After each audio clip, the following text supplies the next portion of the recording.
Tampulan ng batikos online ang batikang anchorman na si Ted Filon ngayong Martes ng umaga mula sa mga SB19 fans matapos niya umanong magbitaw ng isang komento na tila tinitira ang tabas ng bahagi ng katawan ni SB19 member Justin De Dios.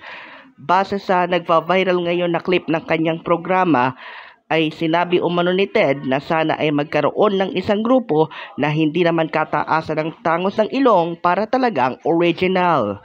Hindi ito nagustuhan lalo na ng mga fans ni Justin kung kaya't sila ay nagdagsaan sa Twitter at trending na magmula noong alas 10 ngayong umaga ang keyword na Ted Filon.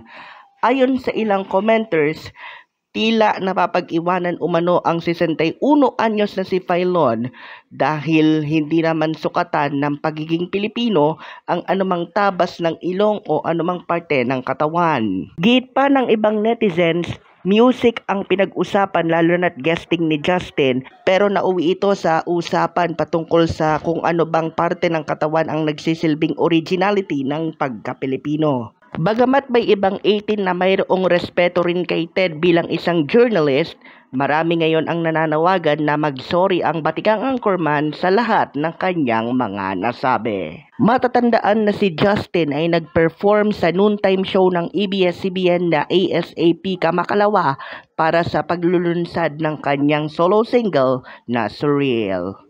Para sa Mabuhay Radio News sa walang takot at walang pinapaboran, ito ang iyong senbat sa Patrol number 2, Stephen Saras Peperes.